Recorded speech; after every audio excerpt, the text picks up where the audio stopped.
again, is this a myth? Is this folklore? Is it true? Supposedly Scarfo had anywhere from $1 to $3 million stashed in his house in Atlantic City. And when Leonetti flipped, his mother, Nancy, was Scarfo's sister, was able to get into the house and get the money before they disappeared into WITSEC, the Witness Security Program. That's always Now, the story. Yeah. but I'm just curious though, especially since this is during the time when he was like, by the time you're starting writing Philadelphia Inquirer, I think he had like his first two killings by the time. First was Louis DeMarco, which I don't really hear very often because the most famous one is Vincent Falcone. I'm surprised no one doesn't bring up Louis DeMarco. Is there any like source about him besides him being killed and like I think Atlantic City or Philly No, streets? that was one of those things that happens, and it didn't get a lot of attention at the time, and then nobody went back on it. Falcone certainly was a big one, and everybody wrote about it, and everybody knew about it. Yeah, it's there's a whole, I mean, Phil was, I mean, he was at one time when he was testifying, a defense attorney was saying, trying to say to him, you're ruthless, you're a ruthless killer, you killed 10 people, and Leonetti. He looks at the guy and said, I don't think I was ruthless. I mean, that's just what we did. That's who we were. Yeah, 10 murders. I mean, think about it. 10 murders, and he ended up doing 5 years, 5 months, and 5 days. An interesting five count. I remember doing hear about that when they did this ABC Report News. Yeah, I mean, it's the trade-off that the government was making back then. You make a trade-off to get the conviction of the bigger guy. In New York, they made the trade-off with Sammy the Bull Gravano in order to get Yeah. God. The only place, Kaylee, that did not happen that way. In Philadelphia, the government made a deal with the boss, Ralph Natale, in That's order to make right. a case against the underboss, Joe Merlino. The only time I've ever seen that happening. And it was a bad deal. Natale was, in street terminology, Natale was a bullshit artist. He told a And lot of stories. he just passed away this year.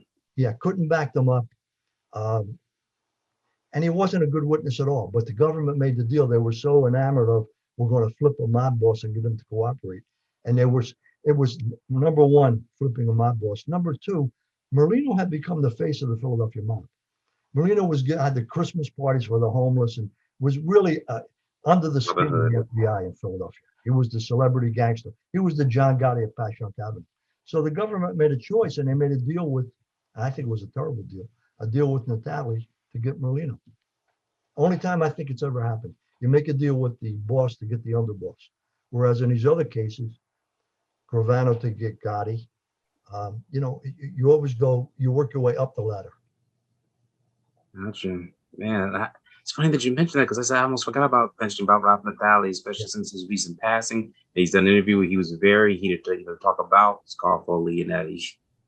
And here's another interesting paradigm I get confused. Notice when we brought up Falcone and the Scarfo family, they're both buried in Atlantic City, yet the killer's family's buried there, yet his victim is there in the cemetery. And then Angelo Bruno, Rocco Marinucci, the Tessa family, all the Holy Cross cemetery. So how ironic is that you got all the bosses, underbosses, killers, and victims all in the same area? It's just wow. Yeah, that's the marvel. It's marble. It's everybody's got their mausoleum or they got their headstone, and you walk through, you see the names, and if you know the connections, it's ironic and fascinating. But it is what it is. It is so funny because also my next door neighbor who's Italian, actually, it's so funny when people think of Italian culture, some may negatively think of the mafia, whereas though for my upbringing, it was more of the Renaissance era, like Da Vinci and Michelangelo. Sure. Because I grew up appreciating Italian culture because of my next door neighbor, and I did not know this until she passed away the day of that she was 99 years old. And she used to always joke, she said, us Sicilians and Romans, we live a long time, we don't die. That's it. And then my middle name is Antonio. She used to say, Mange Antonio, mange. Or any food or cooking recipe. And then, I mean, are you both of Sicilian heritage? Yeah, my grandparents came from Sicily. On my mother's side, they came from around Palermo, and on my father's side, they came from the province of Messina. I didn't know any. My grandparents were all passed away by the time I was a kid, so I never knew any of them. Do you speak Italian? Because I know you speak English or French, but do you? I'm self-taught. I can speak a little bit of Italian, but I didn't grow up in that culture where there were older people in the home speaking Italian. I was My father was first generation, so I was second generation. My father was the youngest of seven and the only one in his family to graduate from high school. He had three kids. All three of them have college degrees, and his two oldest grandkids, my daughters, have master's degrees. That's the Italian American experience. I mean, that's what it's about. That's the immigrant experience. I mean, all of this stuff about immigrants today, it bothers me a lot because you see somebody like DeSantis in Florida, who's Italian American, and no doubt tracing his roots. There had to be an immigrant coming over at some point to get him and his family here. And now, to turn on the immigrants, it just bothers me. You forget where you came from. I mean, what I just said about my dad, me, my brother and sister, that's the experience. That's the immigrant experience. He was a high school graduate. I'm a college graduate. My daughters have master's degrees. It's America. It's what it's about. And we lose sight of that.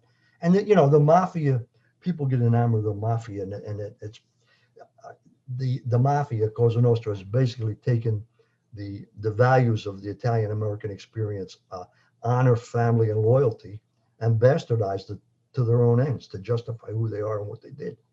But by and large, I mean, 99% of the Italian American experience in America is not Cosa Nostra. And I get criticized sometimes because of that, but I rather. It's part of history. It's like how some Italians like to be associated with Columbus Day because he said, an Italian discovered America. Even though it's been one of the biggest myths in our curriculum, and unfortunately, it's not true.